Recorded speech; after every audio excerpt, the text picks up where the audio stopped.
We know when we smell lavender, it smells like lavender. But what is going on inside your brain to tell you what that is? There's actually a way to train your nose to smell small differences, very minute differences. And we're going to learn about the science behind scent today. And stick around until the end of the episode where I'll test my nose with some of the iconic blends of Young Living. Hello and welcome to Young Living's podcast, The Wild Drop. My name is Jacob Young, your host. Young Living is a world leader in producing and distributing premium essential oils. And this podcast will provide you with drops of information about Young Living, including stories, history, product information, lots of little fun facts, and even more. To learn about scent, there is no one else I'd rather talk to than one of our own scientists, Scott Christian. Welcome back, Scott. Well, thank you for having me on again. We're so happy to have you back on here. Last time we had you on the podcast, we were talking about Simplified and the launch of that, and now it's been out for a little bit, and we just launched new products and relaunched the summer line again, and we're super happy to have that. But what's exciting about today for all of you is you get a little bit of the sneak peek and behind the scenes of how scent profiling and putting a scent together works, specifically like with Simplified. And this also sometimes includes our blends. Not all of our blends are made for scent, though. They do have and serve their specific purpose. And my dad always said, if they happen to smell good, that just happened to be a great benefit. But Scott is really good at making sure that stuff smells good, and that's why we are very happy to have him on our Simplified team. So, Scott, why don't you share a little bit of your background and history for those who were not able to listen to the first episode that you were on, and then let's dive into the world of scent. Yeah, I'm excited to be here. I've been with Young Living for almost 9 years next month. So. Congratulations. Thank you. But like most people, started at the bottom. I started in the call center, then joined product development under the personal care side once I finished my degree, and then 2018 took some perfumery courses and then started working on Simplified with you. Yeah. And that brings us to here. And it's been so much fun. We love having you. And Scott is, a lot of you ask me like, well, how did these scents come to be? And it starts with an idea of, you know, we kind of sit down and we're like, oh, we're looking for this type of scent, like a scent that reminds us of being at the beach. But it comes from wanting to bring back a certain memory or a certain time of our lives, or to be able to have a certain experience when it comes to scent. And scent can give us all of that. And so Scott's been fantastic at being able to bring those specific scents to the Simplified line. And that's why all of you are like, wow, this is so on point. And it's pretty much all thanks to Scott in being able to get to the precise scent that you are looking for when it comes to those Simplified scents. So when it comes to scent, though, Scott, like how does that work and how does that get started? So like you said, sometimes when we're building a fragrance or a scent, we base it off of, what is the title of the blend going to be? And sometimes that makes it simple, like Seaside. Or sometimes it's an experience or an emotion that we're trying to portray, because a fragrance is an emotional experience. Like it's the one scent that goes the most direct into our brain. Our olfactory receptors go right there. And then we're able to experience it on a deeper and a more emotional level. So that way we can have these experiences and these opportunities. And sometimes like they'll make us cry, they'll make us laugh. Sometimes they'll take us back to places that we don't even remember remembering. Like simple example is Chris Bowerbank the other day gave me a sample from a vendor, and he said, hey, will you smell this and tell me what you think? And I smelt it and instantly was taken back to my elementary school playground. Like something I haven't thought about in years, but I was there. I could see the 4 square painted on the ground. I could see the circle for dodgeball, the wall where we played wall ball. But why that fragrance in particular took me back there, I wouldn't be able to tell you, but obviously it was tied to a memory there. And so fragrances can be used to take us back to good memories in our lives. So that way we can remember these things. And it invokes emotion, kind of like what you're saying, Scott. And one thing that I would love for us to quickly dive into, kind of go off tangent here, is I think for a lot of people, there's a big misconception between fragrance and scent. When most people think of fragrance, they think of perfumes and colognes, and obviously, as we know, that's mostly tied to synthetics and chemicals and stuff like that. But simplified, in a sense, is a fragrance because it is multiple oils that create a certain scent to invoke a certain emotion or time or memory, whatever it may be. Can you kind of explain scent and fragrance and how they're not necessarily different, but they can be used in different forms and fashions and mean different things? It all just comes down to the jargon of the profession that you're looking at it. So if you look at it from a perfumery's world, they'll say fine fragrance is a perfume. A functional fragrance would be anything that goes in a soap, a shampoo, anything like that, if it goes into a functional product, to say. Whereas us with our essential oils, when we say a functional oil, we're talking about something that has more benefits than just its smell. And so in the end of the day, it just comes down to which terminology we choose to use and how we tie it to it. So you could call it a perfume or a fragrance, whichever you feel most comfortable with. In the end of the day, it's whichever one you want to use to say. So for, I guess, simplify, the correct terminology would be the functional fragrance? Yeah, it would be a functional fragrance because it is put into a diffuser, making it a room spray or a room fragrance.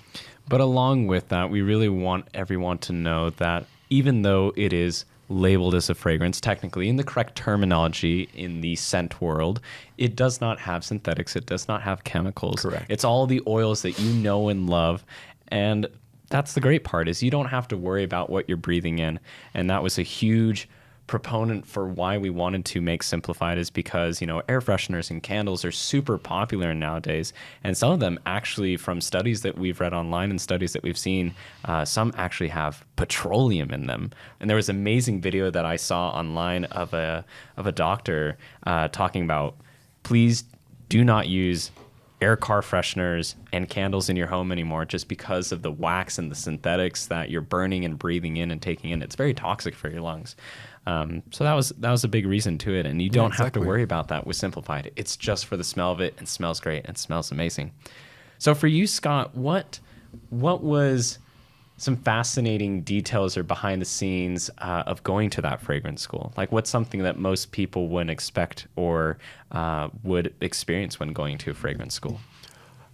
Just how simple it is to make a synthetic fragrance. But it's like, at the same time, we do all of our analytical testing on our essential oils, and if you were to see the GCMS report, you would see the major peaks that come out of that. Well, to make rose are 3 specific peaks that you can make those 3 compounds synthetically very easily and very cheaply. So you can make a very passable rose fragrance with just 3 ingredients, even though we know like a natural rose oil is going to have hundreds of little peaks and everything. But to make just a simple rose that someone would recognize instantly, oh yes, this is rose, it just takes 3 ingredients. Yeah. So for those of you that aren't familiar with the peaks, Scott will explain what that peak means on the GCMS, which stands for gas chromatography machine. Yeah, so what that is we put in whatever sample we're wanting to read, and the peaks represent how much it's reading, and then you would read it as if it's time. So there'll be a number underneath it, and that number represents how many minutes it took for it to process through. And so we have different standards to know, oh, we know that linalool comes out at this time, and we're able to rematch peaks based on standards that we know. And so we're able to line it all up together and be like, okay, if we know that this peak is this compound, we can then extrapolate from there all the different compounds from it. And you're also able to debunk any synthetics or additives that are in a certain product or a certain test oil that comes into our labs. We get sent oils almost all the time, from different vendors and people saying, oh, would you love to use our oils? And that is one of the very first things that we do, is we throw it in the gas chromatography machine to look at those peaks and to see if there are synthetics, if there are additives, whatever it may be. Yeah, exactly. And we do that. And we have lots of different standards for the common synthetics that people can put in, other dilutants that can be in there. And at the same time, sometimes we dilute them ourselves because we want to see what happens to it. And so that way we can make sure that we're reading the instrument correctly. Fantastic. So when you were explaining the world of scent to me when we started working on Simplified, you're explaining to me how there's different levels of molecules, from light to heavy and all of in between. Mm-hmm. So can you kind of walk me through those different types of molecules, what that scent profile is, and I guess just everything in between. Exactly. I can go ahead and we'll do a little example here with us. We have a couple of oils. So this works best if you use a blend. So go ahead and we'll give you Iron Will to use as your example. So if you go ahead and you can unscrew the cap or leave the cap on, and we just smell it from the bottle like this, you're going to be like, okay, yes, I recognize this blend. And now second time, if we go ahead and we pop the plastic cap off, so now it's open and we're able to smell the oil, you'll notice that the fragrance or that profile shifted just slightly, right? Mm-hmm. And now I'll go ahead and I'll pass you a scent stick and just dip it in 1/4 of an inch into the oil is all you need. Just a tiny little drip. Oop, it's deeper than I thought. There we go.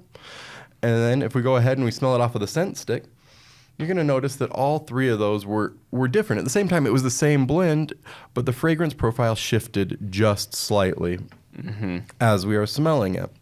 So when we're smelling it off the bottle with the dripper cap still on, and this is going to be accentuated more if we're using an older bottle, is you're smelling majority heavy compounds on there because as we use the bottle, we're dripping out different oils, but the lighter compounds are going to evaporate quickly, and the heavier ones are actually going to dry and stick to that cap. So if this bottle is 6 months, 7 months old, obviously we've used it a lot, which means that there's had more time for those heavy compounds to dry onto that cap. And you're like, okay, we're going to bypass that. We'll pull the cap off that has all the dried compounds on it, right? We'll go right to the oil so that way we can smell it. Well, when we're smelling an oil or a liquid like that, we have to deal with surface tension. Your surface tension is going to hold down heavy compounds, and the lighter compounds are going to more readily evaporate out. And so when we're smelling off of the top of a liquid, the majority of what we're smelling are the light compounds. So we have the 2 different sides of it. And so that's why in the larger fragrance world, we use a scent stick. And so if you notice now that you've dipped your scent stick, it's actually gone a little matte, the coloring of it. So that means that the oils have evaporated off for the most part. And so we can go ahead and we can smell it. And we're getting a more rounded profile of whatever that oil blend is. We're able to hold it and smell it more completely. But sometimes we feel, it's not quite strong enough. We want to smell a little more, right? And so we think, well, maybe if we dip more in and we make the whole scent stick or half of this 5-inch scent stick, we dip 2 inches of it into oil, we can smell it better. Well, yes, it is going to be a stronger fragrance at that moment, but that's because if you'll look, that stick is going to be wet. It's going to be nice and shiny. And so again, you're getting all of those light compounds. That's a little bit of oil on a large surface area, which is allowing those light compounds to very readily pop off. So it is stronger, but you're smelling, again, majority light compounds. If we want to get a stronger profile off of our scent stick, something we do is we'll just hold it under our nose and we'll breathe out slowly from our nose. Then we'll breathe in and we'll hold that breath that we breathed in for the count of 2, 3, whatever we want. Because as we breathe out, we're adding moisture to the environment. We're heating up that essential oil on the end of that stick. So that way when we breathe back in, we're getting a full profile. And it's actually going to, lots of times the blend or the fragrance is going to come alive in that moment. You'll notice it's so much stronger, more robust. That is actually fascinating. I didn't think about it that way, but yeah, you're right. The blowing out and the holding, there is a little bit of a different scent profile after doing that, ever so slightly. That's interesting. Yeah. And so also you'll want to move the scent stick away. Like we love to smell it and we might want to just keep it here under our nose all day. But if we move it away, it gives our brain time to process and to analyze and to see, okay, how is this making me feel? Where is this taking me? Because just like as we're walking around, we don't notice our noses all day, right? Our brain's smart and edits that out of our vision. Well, if we keep the scent stick right here under our nose while we're thinking about it, our brain is going to slowly start shutting off different of those notes that are hitting harder than others because our brain's smart. And it's like, well, we're still smelling this. We don't need it. And so it's going to stop processing it. It's not that the chemical reactions are stopping in our nose. Our brain is just smart enough to filter it back out. Yeah. So now that we understand, like, this is why we smell off of a scent stick, so that way we get that full profile, something to remember is your scent stick should be about 5 to 6 inches long, and we want to keep our hand as far away from the dipped oil as possible.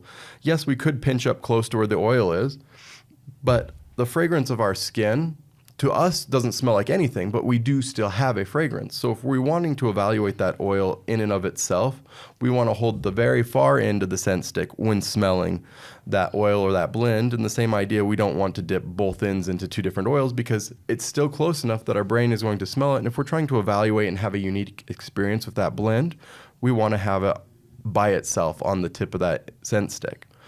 And so at the end of the day, though, if I'm walking down the hallway and one of my coworkers is like, hey, Scott, smell this blend, I'm just going to grab the bottle that they hand me and I'm just going to smell it out of the bottle, because in the end of the day, I'm just enjoying that fragrance.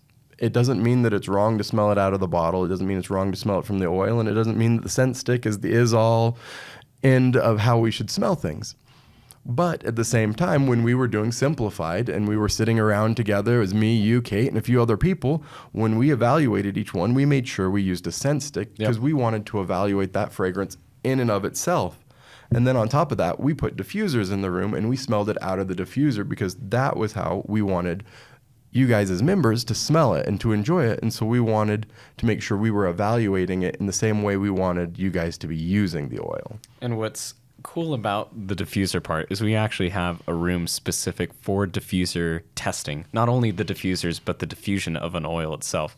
And we'll go through hundreds of hours of diffusion just to make sure we can tell you how long a certain oil can be diffused, before you need to start cleaning it. Because like you were saying, some oils have heavier molecules that will kind of stick to the base of the orifice of the diffuser. So you need to clean it out. Sometimes they can get gunked out, gunked and stuff and whatnot. But it's just fun to go into that room to see the hundreds of diffusers up against that wall, just all diffusing at the exact same time. And it's also pretty entertaining how we kind of implemented this limit of how many oils we're smelling during Simplified or working on, which is usually 3 or 4, because your nose actually gets very overwhelmed after smelling so many different oils and so many different oils in a specific blend as well, that by the time we get to like the 3rd or 4th oil, like I honestly don't know what I'm smelling. I can't tell what I'm smelling because everything all smells the same right now. That's why if you ever kind of hear the expression of like, oh, smell some coffee beans, it really just kind of clears the whole scent profile. Or a lot of people just kind of stick their nose, kind of in their, whatever this part of your arm is called, the little crevice or crack, your elbow. Yeah, your elbow crack. Your elbow or your shoulder. Yeah, and you'll just take a big whiff, and it kind of just resets your olfactory system. Yep. But you definitely get overwhelmed when you're mixing and having fun with oils. But it's all fascinating. It's all super fun and entertaining, and we love it. Exactly. So obviously, this is something that you do. This is your profession, your job. But for, like the everyday user, is there some fun facts or something they can kind of share as like a party trick to their friends with this? Or yeah, so the fun thing to do, or one thing to know with scent sticks is really fun, is sometimes, someone might come over and be like, hey, I'm looking at 3 different oils. I don't know which one I want to order this month. I can't afford all 3 of them because life is tough for all of us, right? And so they're like, which one do I want? Well, using a scent stick, especially on some of those higher priced oils, makes it really nice because we can dip it in and we can smell it and we can have that full experience with it. But at the same time, if they just fold up the tip of the paper where they've dipped it, they can set it on the counter, on the coffee table, wherever they're at, and they can line up all the different ones that they're wanting, or they can hold them side by side and take one at a time back and forth to see, okay, which oil is it that I want to smell? But at the same time, it's really fun if you were to make these and have them at a party, You have your bottles of whatever, and you set those on the coffee table, and you hand all of your downline and your party members different scent sticks, and ours are just made out of printer paper. It's just printer paper cut about 1/4 of an inch thick by 5 to 6 inches long, and you just dip it. And so that way they can go ahead and they can smell, and you can then hold all the different fragrances together if you want, to give yourself a little bouquet of whatever you're smelling. So if you're thinking of blending and you're like, ooh, I want to blend with rose, jasmine, and neroli, but those are all really expensive. And you're like, what levels of each one do I want to use? Well, if you dip a scent stick into each one, you can then shift them up and down. So that way the proximity to your nose shifts. So that way as you're smelling it, you're like, oh, yes, I do want the rose to be the strongest. Yeah, neroli was coming off a little hard. I'm going to pull it down, and I want jasmine in the middle. And so then you've made a simple tiered step with your scent sticks. So you're like, oh, okay, I'll do 3 drops, 2 drops, and 1 drops respectively for whatever blend that you're trying to make for your little diffuser blend. Yeah. So that way you can practice and play with building fragrances without using tons of these very precious oils and experimenting. Because as much as we all wish we had the lab and could go in and use whatever oils we want to play and make all these different blends, when we're doing it from our own budget, it makes it a little tough sometimes. And that's an easy way to preemptively test, okay, how are these going to blend together? Yeah. And this is perfect for kind of what you're saying, if you're really, budget concerned or you're really stingy with your oils and you don't want to share too much, most people will be like, oh, try a drop in the hand. If you don't want to even share a drop in the hand, the scent stick is a great way to go. It doesn't take up that much of oil, and it's, it sucks in a lot of oil, so you don't have to use that much. Just kind of like Scott said, just a quarter of an inch down. Don't honestly need that much oil, and I think it's just a great way to share, like I said, if you're wanting to be kind of conscious of the oil that you're using and not wanting to share too much or use too much or whatever it may be. So I love that. That's a great idea. And then you can pass that same stick around the whole group. You can pass it around and everyone can smell the same one if you want, or everyone can have their own. So another fun thing that you can do at your parties is if there's someone that's very well versed in all the different oils and the blends and they're like, yeah, I know all of them. You can go ahead and behind the counter dip a scent stick into one of your oils and be like, okay, what's this? Let's play the game of who can tell which fragrance this is or what blend this is. Yeah. And we'd like to play that with Jacob now. Oh, dear. Well, I'm willing to give it a try. I'm fairly decent at this, but I'm not super great. My nose is still in training, so I've got a few years ahead of me. Okay. We have this whole wall of oils behind Jacob. I'm going to hand a scent stick off to our producer and have him pick a blend.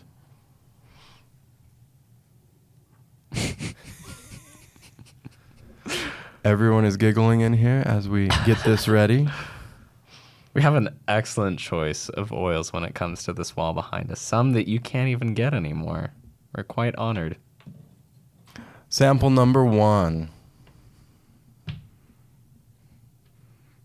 That's just orange. There's nothing special about that. Just good old orange. Yep. I'm glad I didn't fill that one. That would have been bad. So we started a little easier. Now we're going to go ahead and move into some of the blends here.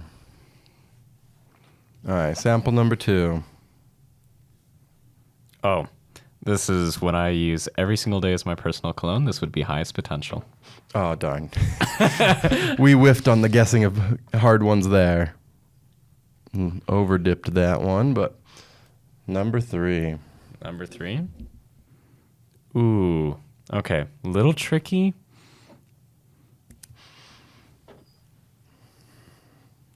I want to say energy, maybe?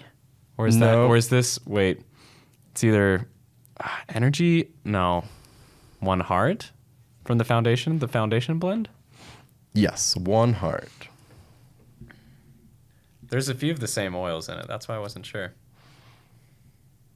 All right, go ahead and smell yourself, because our own skin, ourself, is scent neutral to ourselves, be it because we all use... It's a good thing I showered today. Yeah.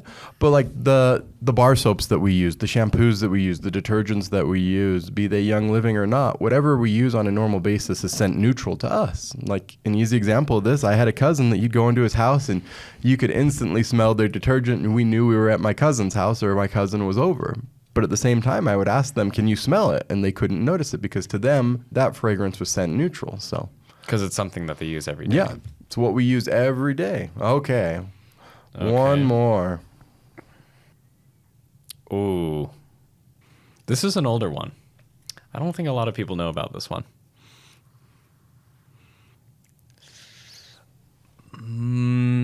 It's, I want to say motivation or transformation, one of the two. Yep, that is motivation. Ooh, okay. Yeah, that's an older one. Not a lot of people use that one or actually know that we have motivation, so I do like that one. Just add that to your next order for next month. Give it a try. Yeah. All right, we'll do one more. Oh, you're really trying to fool me with that one, Cole. Good old lavender. That curveball wasn't much of a curveball. No. I don't know. See, next time we'll have to do one of our Mona lavender versus the Idaho lavender versus some of our French lavender. See if you can tell the difference between those three. Then we're getting tricky. They have some very, like the molecules in them are ever so slightly different just because of the oil, the climate, elevation. But yeah, if you're really good with your nose, you can pinpoint them. So, but yeah. Well, this has Exactly. all been super great and fascinating, Scott. I honestly love that we're sharing this part about essential oils because a lot of people see oils in a very different way than, you and I perceive them. But I think it's fascinating that we talked about how these are functional fragrances. There's more than just one use for them. There's so many different uses, and scent is still a very big use for that because of how it plays into our emotions and how we use them in our everyday lives. So I love that we're talking about this. I love that we're sharing, and we hope to have you back on the podcast soon. For sure. Thank you for having me. Thank you for your time. And thank you for tuning into this episode of The Wild Drop. Remember, you can listen on iTunes, Spotify, on YouTube, and our website at www.youngliving.com. Don't forget to oil up Young Living family. This is Jacob Young, dropping out. Take care.